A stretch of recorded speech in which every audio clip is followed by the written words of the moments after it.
Assalamualaikum warahmatullahi wabarakatuh. Saya Gamal Eklesis Purba, dari perwakilan kelompok 5 akan menjelaskan bab 6 tentang kesimpulan bersama rekan saya Rizka. Next.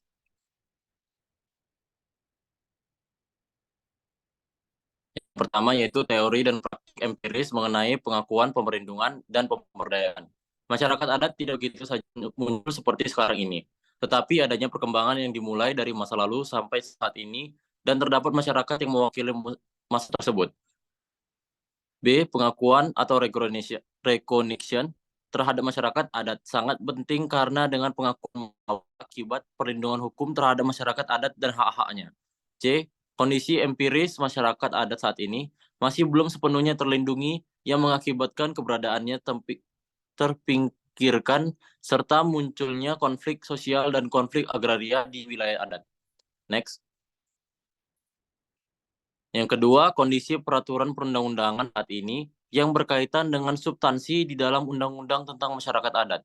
Dalam evaluasi peraturan perundang-undangan yang berkaitan dengan undang-undang tentang masyarakat adat, ditemukan banyak peraturan perundang-undangan yang mengatur masyarakat hukum adat secara sektoral dan parsial, yang tidak konsisten antara satu dengan lainnya, sehingga menimbulkan kesulitan dalam implementasinya. Next. Yang ketiga yaitu landasan filosofis, sosiologis, dan yuridis di RUU tentang masyarakat adat. Yang pertama, landasan filosofis keberadaan masyarakat hukum adat dan sesuai dengan dasar pengaturan yang dimanatkan dalam Undang-Undang Dasar 1945. Yang kedua, landasan sosiologis mengenai keberadaan masyarakat adat, pemenuhan hak masyarakat adat, dan pembangunan pemberdayaan masyarakat adat seringkali mengalami konflik, baik antara masyarakat adat dan masyarakat adat yang lainnya. Yang ketiga yaitu landasan yuridis.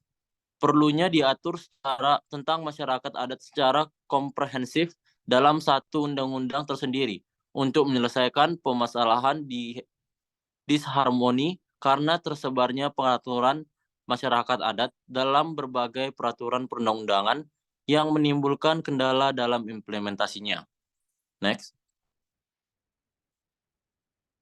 Yaitu yang keempat juga, materi muatan dari RUU tentang masyarakat adat.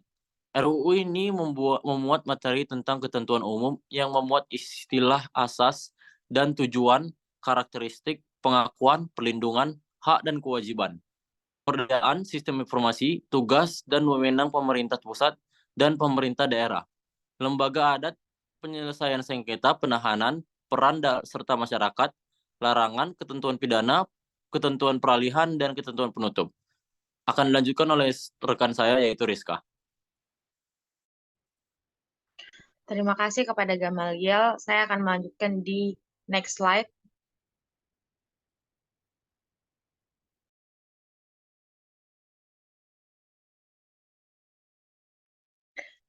Materi muatan dari rancangan undang-undang tentang masyarakat adat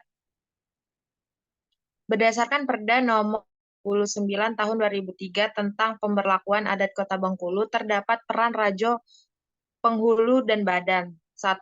Selain itu, musyawarah mufakat Rajo Penghulu merupakan salah satu bentuk penyelesaian perkara di luar pengadilan untuk pelanggaran kesusilaan di Kota Bengkulu. Yang kedua, proses musyawarah mufakat Rajo Penghulu terdiri dari 3 bagian, yaitu prasidang, sidang, dan pasca sidang. Yang ketiga, selain itu terdapat penelitian yang menunjukkan bahwa bimbang belai tidak dapat dilaksanakan saat ini karena peran lembaga adat dan struktur yang ada pada tradisi itu tidak berfungsi. Next.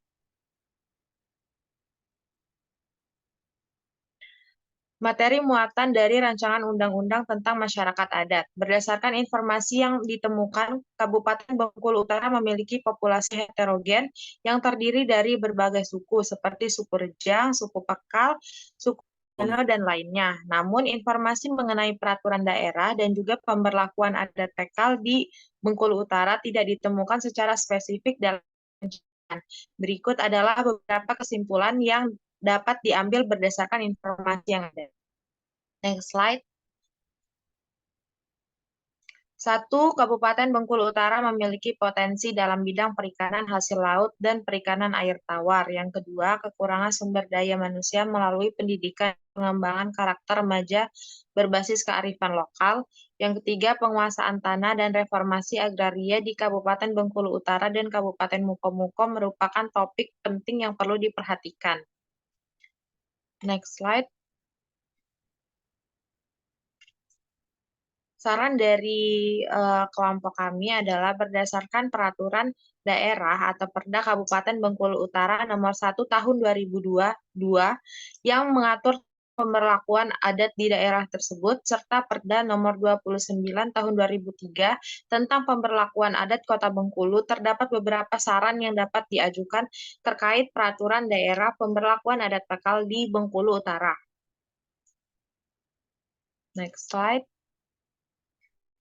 Dengan mengacu pada perda yang ada dan hasil penelitian terkait peran lembaga adat serta struktur tradisional, saran-saran di atas dapat menjadi pertimbangan dalam pengembangan peraturan daerah pemberlakuan adat Pakal di Bengkulu Utara, serta melakukan kajian mendalam terkait dengan peran lembaga adat dan struktur tradisional, serta mempertimbangkan upaya pembaruan yang sesuai dengan tuntutan zaman untuk memastikan keberlangsungan dan keberfungsian tradisi adat tersebut.